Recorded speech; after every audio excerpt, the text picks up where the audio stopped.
안녕하세요. 오늘 여러분 덕분에 정말 흥미로운 세상을 깊이 들여다보게 됐습니다. 바로 무인 항공 시스템, UAS라고 하죠. 우리가 보통 드론이라고 부르는 바로 그 산업입니다. 이게 뭐 단순한 장난감이나 촬영 도구를 넘어서 이제는 4차 산업혁명의 진짜 핵심 동력으로 떠오르고 있잖아요.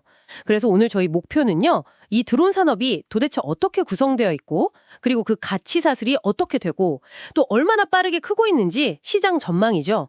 그리고 이 분야 전문가가 되려면 어떤 길을 가야 하는지, 진로와 취업 현실까지 한번 속 시원하게 파헤쳐보는 겁니다. 네, 맞습니다. 이 드론 산업이라는 게 그냥 하늘 나는 기계 하나, 이게 아니고요. 하드웨어, 소프트웨어, 그리고 서비스가 아주 복잡하게 얽혀있는 하나의 생태계거든요. 오늘 이 구조를 좀 명확하게 이해하시면 앞으로 어떤 기회가 있을지 훨씬 잘 보이실 겁니다. 좋습니다. 그럼 그 복잡하다는 가치 사슬부터 한번 풀어보죠.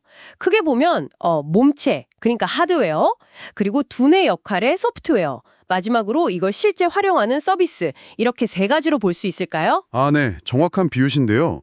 하드웨어는 말씀하신 대로 드론의 몸체죠. 뭐 고정이기든 멀티콥터 같은 회전이기든 그 형태 자체도 중요하고요. 또 동력을 내는 모터나 배터리, 그리고 비행을 총괄하는 일종의 뇌죠. 비행 제어기, 앱시, 위치 파악하는 GPS, 주변 장애물 감지하는 센서들, 또 임무에 따라서 카메라나 라이다 같은 페이로드, 그리고 통신 장비까지. 이런 것들이 다 핵심 부품입니다. 이 하드웨어 분야가 국내 시장에서는 아직까지는 2024년 기준으로 매출의 한 65% 정도, 그 정도 차지할 만큼 기본이 되는 영역이고요. 아, 65%나요. 역시 몸체가 중요하군요. 근데 몸체만 있어서는 안 되잖아요. 이제 두뇌 역할인 소프트웨어가 정말 중요해지겠네요. 이건 구체적으로 어떤 것들을 말하는 걸까요? 그렇죠. 드론을 그야말로 똑똑하게 만드는 모든 것이라고 보시면 됩니다. 실시간으로 명령을 처리하는 운영체제, RTOS라고 부르죠. 그리고 스스로 비행 경로를 따라가게 하는 자동 비행 펌웨어, 뭐 PX4나 RD 파일럿 같은 오픈소스가 유명하고요. 또 임무를 미리 계획하고 비행을 통제하는 지상관제 소프트웨어, GCS라고 하죠. 미션 플래너 같은 게 대표적이고요. 여기에 더해서 요즘 많이 쓰는 기술인데 촬영된 이미지로 3D 지도를 만드는 사진 측량 소프트웨어, 픽스4D 같은 거요. 또 수집된 데이터를 AI로 분석하는 기술, 그리고 여러 드론이 안전하게 날아다니도록 교통정리를 해주는 드론용 관제탑, UTM이라고 부르는 무인항공기 교통관리 시스템 소프트웨어까지 아주 다양합니다. 특히 AI 기술이 발전하면서 이 소프트웨어의 중요성은 계속 커지고 있다고 봐야죠. 와, 듣기만 해도 복잡한데요. 하드웨어 몸체랑 소프트웨어 두뇌가 준비됐다면 이걸 실제로 써먹는 단계. 이게 바로 서비스겠군요. 네, 그렇습니다. 아주 다양해요. 그냥 드론을 조정해주거나 데이터를 수집해주는 대행 서비스부터 시작해서요. 수집된 데이터를 분석해서 의미 있는 정보를 만들어내는 것.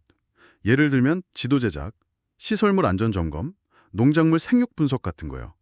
또 물류 배송이나 농약 살포처럼 특정 임무를 수행하는 것도 서비스고요. 드론을 고치고 유지 보수, 사용법을 가르치고 교육, 또 어떻게 활용할지 조언해주는 컨설팅 영역까지 전부 서비스에 포함됩니다. 근데 흥미로운 점은 전 세계적으로 보면 이 서비스 분야, 특히 서비스형 드론, DAS라고 하는데요. 이 모델이 2025년에는 약 294억 달러 규모로 가장 큰 비중을 차지할 걸로 예상된다는 겁니다. 아, 하드웨어보다 서비스가 더 커진다고요? 네, 장기적으로는 그렇게 보고 있습니다. 특히 항공철행 관련 서비스 수요가 정말 폭발적으로 늘면서요. 연평균 15% 이상 성장해서 가장 빠르게 크는 분야가 될 거다. 이렇게 보고 있습니다. 와, 성장세 이야기가 나왔으니 말인데요. 자료 보니까 숫자들이 정말 어마어마하던데요. 시장이 대체 얼마나 커지고 있는 건가요? 네, 이게 정말 놀라운 수준인데요. 글로벌 시장 기준으로 보면 2024년에 약 730억 달러 정도 됩니다. 근데 이게 2030년에는 1636억 달러까지 커질 걸로 전망돼요. 연평균으로 따지면 14.3%씩 성장하는 거죠. 매년 14% 이상씩이요? 엄청나네요. 그렇죠. 근데 더 주목할 건 국내 시장입니다. 국내 시장 성장세는 더 가파르거든요. 2024년에 약 27억 달러 수준인데 2030년에는 약 68억 달러까지 연평균 16.3% 성장이 예상됩니다. 와, 국내 성장률이 세계 평균보다 더 높군요. 이건 좀 인상적인데요. 뭐 기술 발전이나 정부 지원 이런 거 말고 다른 특별한 이유라도 있을까요? 여러 요인이 있겠지만 아까 말씀드린 것처럼 국내는 하드웨어 기반이 상대적으로 좀 탄탄하다는 점, 매출 비중이 높았잖아요. 그리고 농업이나 건설, 안전점검 같은 특정 산업 분야에서 드론을 도입하려는 움직임이 굉장히 빨라요. 특히 상업용 드론 시장이 앞으로 전체 민간 시장 가치의 거의 87%를 차지할 거라는 예측도 있거든요. 그러니까 산업 현장에서의 쓰임새가 이 성장을 이끌고 있다, 이렇게 봐야겠죠. 지역적으로 보면 아직은 북미가 제일 큰 시장이긴 한데 성장 속도만 보면 아시아 태평양 지역, 특히 중국을 중심으로 가장 빠릅니다. 그렇군요. 이렇게 빠르게 크는 분야니까 당연히 이쪽에 뛰어들고 싶어 하는 분들도 많으실 텐데요. 전문가가 되려면 어떤 교육 과정을 거치는 게 좋을까요? 듣기로는 고등학교 단계부터 전문 교육이 있다고요. 네, 맞아요. 요즘은 특성화 고등학교에서도 드론 관련 학과들이 꽤 생겼습니다. 예를 들면 경기기계공고나 경북드론고, 전북 하이텍고 같은 곳들이요. 이런 곳에서는 조종이나 정비, 아니면 간단한 제작, 프로그래밍, 데이터 처리까지 좀 실무 중심의 교육을 받을 수 있죠. 아무래도 좀 일찍 진로를 정하고 기술을 배우기에는 좋은 기회가 될 수 있습니다. 아, 고등학교부터요?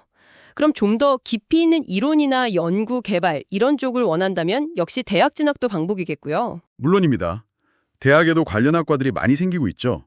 뭐 대표적으로 한국항공대의 스마트 드론 공학과라든지 세종대의 지능형 드론 융합 전공, 건국대의 항공드론 혁신융합대학 같은 것들이 있습니다. 여기서 중요한 건 단순히 드론 조종 기술이나 제작 기술만 배우는 게 아니라는 거예요. 항공우주공학, 기계공학, 전자공학, 또 요즘 중요한 AI나 소프트웨어까지 이런 다양한 분야의 지식을 융합하는 능력이 필요합니다. 그래서 자격증, 뭐 조종사나 정비사 같은 자격증은 기본이고요. 실제 프로젝트에 참여하거나 인턴십을 통해서 실무 경험을 쌓는 거, 그리고 코딩 능력이나 데이터 분석 능력 같은 추가적인 역량을 키우는 게 핵심입니다. 아, 역시 융합 역량이 중요하군요. 근데 아까 자료장단 보니까 드론 조종 자격증 취득자가요, 2023년 말 기준으로 벌써 30만 명을 넘었다고 해요. 와, 30만 명. 이렇게 자격증 가진 사람이 많은데 이것만 딴다고 해서 바로 취업이 술술 풀리는 건 아닐 것 같은데요? 현실은 좀 어떤가요? 네, 그 점이 사실 가장 중요하고 또 현실적인 부분입니다. 시장이 빠르게 성장하는 건 분명 긍정적인 신호죠.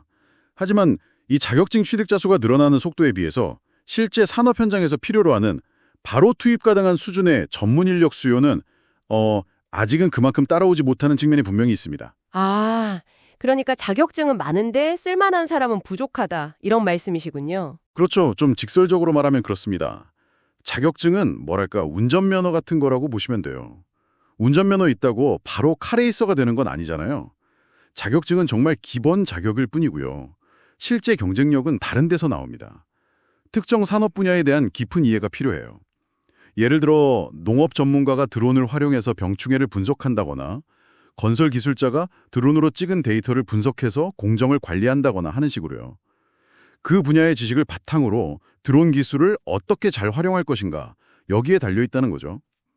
그래서 실제 프로젝트를 해본 경험, 그걸 보여주는 포트폴리오, 그리고 데이터 분석 능력이나 GIS 같은 융합 기술, 이런 것들이 여러분을 차별화시키는 진짜 경쟁력이 될 겁니다.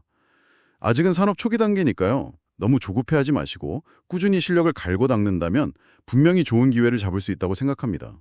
네, 명쾌한 설명 감사합니다. 자, 오늘 이야기를 좀 정리해보면요. 드론 산업은 하드웨어, 소프트웨어, 서비스가 아주 긴밀하게 맞물려 돌아가는 복잡한 생태계지만 엄청난 잠재력을 가지고 빠르게 성장하는 분야다. 특히 국내 성장세가 아주 두드러진다는 점, 이게 첫 번째 포인트고요. 네, 그리고 두 번째는 이 분야에서 성공적인 커리어를 쌓고 싶다면 단순히 자격증 취득에 만족해서는 안 된다는 겁니다. 실제 현장에서 통하는 실무 경험, 그리고 자신이 몸담고 싶은 특정 산업 분야에 대한 전문성, 마지막으로 데이터 분석이나 AI 같은 기술 융합 능력이 반드시 필요하다는 점을 꼭 기억하셔야겠습니다. 끝으로 이런 질문을 한번 던져보고 싶네요. 앞으로 인공지능, AI가 점점 더 똑똑해져서 드론의 자율비행이나 데이터 분석 같은 일들을 상당 부분 대신하게 될 텐데요. 그렇다면 한 10년쯤 뒤에 이 분야의 전문가에게 정말 중요하게 남을 대체 불가능한 인간만의 역량은 과연 무엇일지 한 번쯤 깊이 고민해 보시면 어떨까 싶습니다.